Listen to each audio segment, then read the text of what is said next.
Welcome back to the continuing video series on Attention Deficit Hyperactivity Disorder, brought to you by Megatech Incorporated. Megatech Incorporated provides technological treatments for persons with attention deficit hyperactivity disorder. Megatech Incorporated are the makers of attention deficit hyperactivity treatment game called Cups and Balls. Please refer to the attentiondeficitdisordergame.com for your free use of the game. This game provides therapeutic benefit for the enhancement of a person's ability to focus and attend. In this series today, we're looking at what is the prognosis of persons with attention deficit hyperactivity disorder. Prognosis testing is a very important part of the process of the treatment of persons with attention deficit hyperactivity disorder. Many clinicians assess clients for their particular condition, like attention deficit hyperactivity, and move straight to the treatment phase right after making the diagnosis.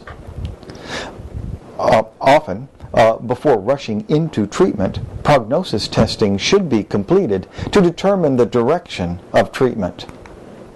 For example, let's say when you went to the doctor and he assessed your symptoms by interview, he has a hunch of what to do next. He then takes medical tests, things like x-rays, lab work, imaging in some sort of ways, and then he brings those results all together to be able to come up with a diagnosis.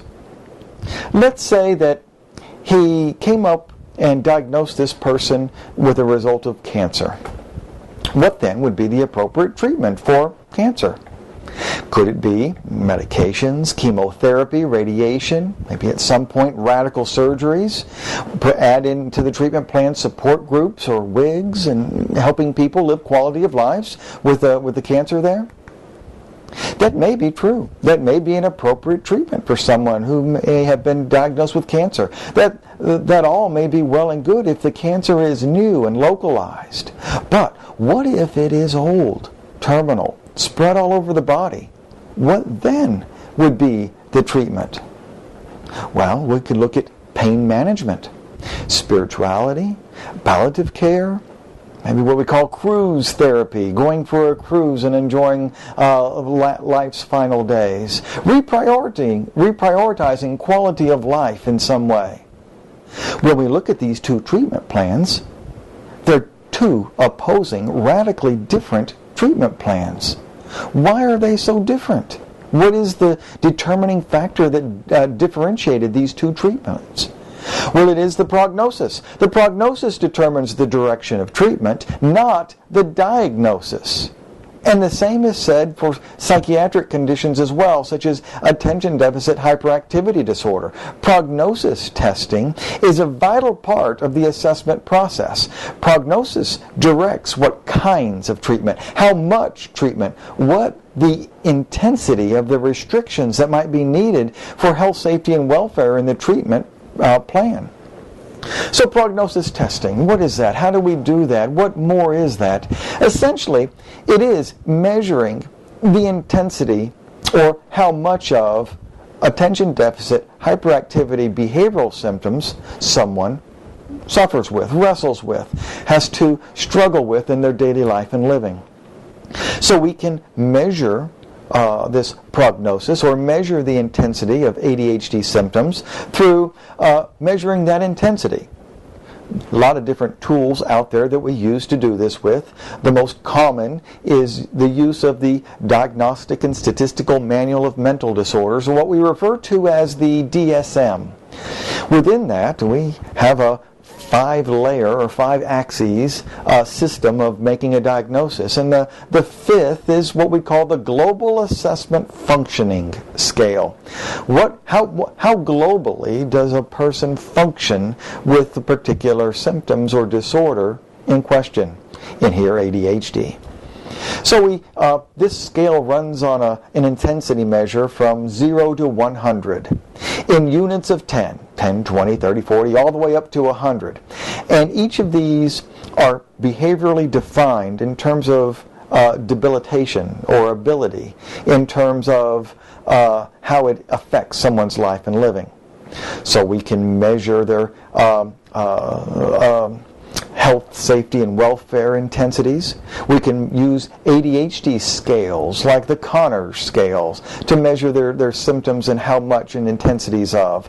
We can use a simple rule of thirds as a way to simplify it so we understand the rule of thirds of how someone might have the intensities of ADHD. For example, the upper third, the higher functioning third, people who have mild symptoms of ADHD that function well, they learn to cope and manage with supports and adjuncts and coping strategies through their day, and they function relatively well with the occasional disruptions of the day of their ADHD symptoms. However, we also have the moderate degree of dysfunctioning. Within this moderate degree of dysfunctioning, these people might take a little bit of medicine.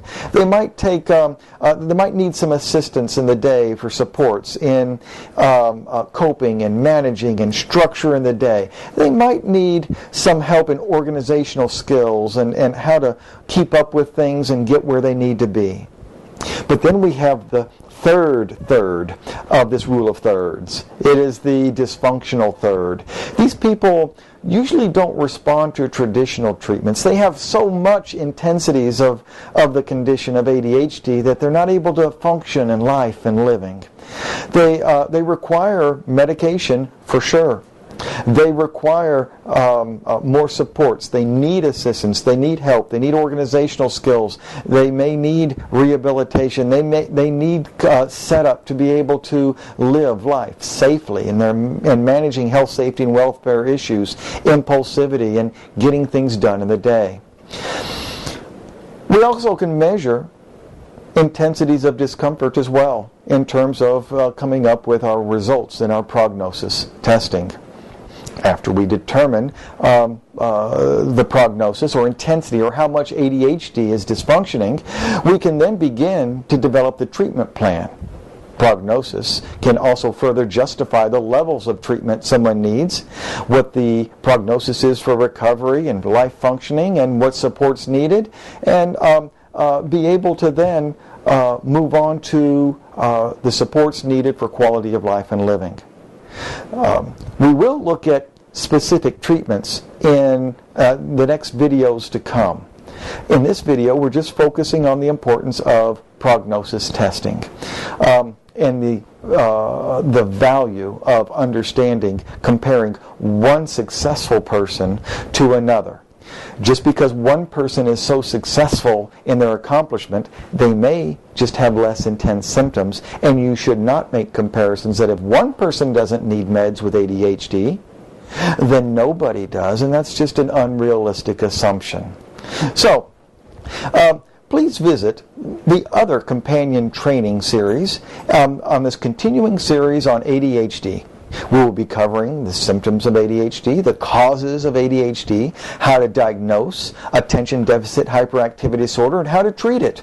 We'll also understand other coexisting conditions that are associated with ADHD. We'll look at technological treatment games for ADHD and the beneficial effects of cups and balls to persons with ADHD. Thank you for your time and attention. Please go to attentiondeficitdisordergame.com for your free use of the game. Megatech is committed to improving the quality of lives of persons with ADHD. Megatech will continue to provide these technological therapeutic games free of charge to anyone and at all times. Thank you for your attention.